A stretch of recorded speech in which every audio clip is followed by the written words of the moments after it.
If there's one thing I think most YouTubers overlook, it's the importance of custom thumbnails. Most of the time, viewers are going to look first at your thumbnail and then to the title to verify that the topic is relevant to their search. Now, we're not graphic designers by any stretch of the imagination, but we are proud to say that every single one of our videos has a unique thumbnail, and it's something that we're complimented on frequently. We want to quickly show you how we make our own custom thumbnails that make it look like we know how to design just by combining some royalty-free artwork. Okay, so let's get started and show you how we make our thumbnails without actually really drawing or designing anything. I guess technically it is designing, but we use other people's artwork and kind of make it our own. So let's open up one of our previous thumbnails. This one was for a video called That's Not Saving Money. And very quickly, I just want to talk to you about your text on your thumbnail. So this needs to capture your attention or capture the viewer's attention.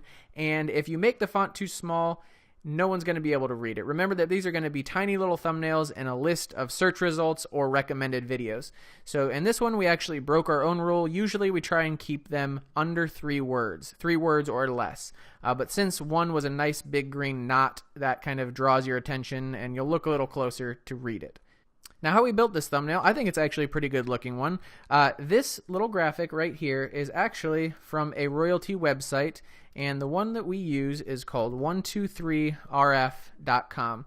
And the reason why we use 123rf is they just seem to be the cheapest. So I think this one was called Money, oops, sorry, I'm typing one-handed, Money Down the Drain. Now, I always use vector illustrations because I don't want someone else's photos as my thumbnail. I want them to be like a cartoon, but that's a personal preference. So you click vector illustration and you search, and hopefully this pops up. I did not check. Yes, there it is. Okay, so here is the picture that I found, and then I usually download in the 300 dpi in the smallest resolution because that's usually big enough for a YouTube thumbnail. And then what I would do is take it over to Photoshop, and I would say new project and 1920 by 1080. Web resolution is technically 72 pixels an inch. I usually do 150 just so I have a little bit of extra breathing room for scaling, but you certainly don't need to do that. And then once I have the image, I usually try and do a new background.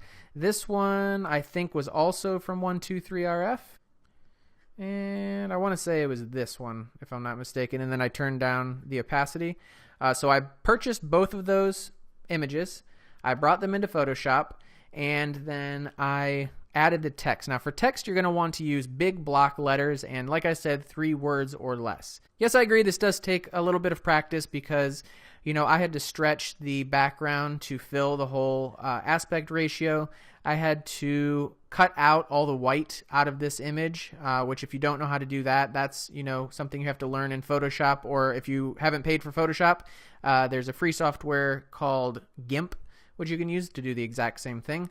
And even just color schemes, you know, I could have made this red, which would have clashed with the green. It would have made it look Christmassy.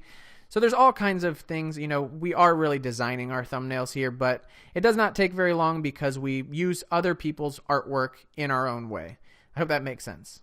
If this is over your head, like it is mine, a great alternative would be to pay a graphic designer to come up with a template for each of your thumbnails. This is possibly an even better branding tool because each of your thumbnails will have a very recognizable template.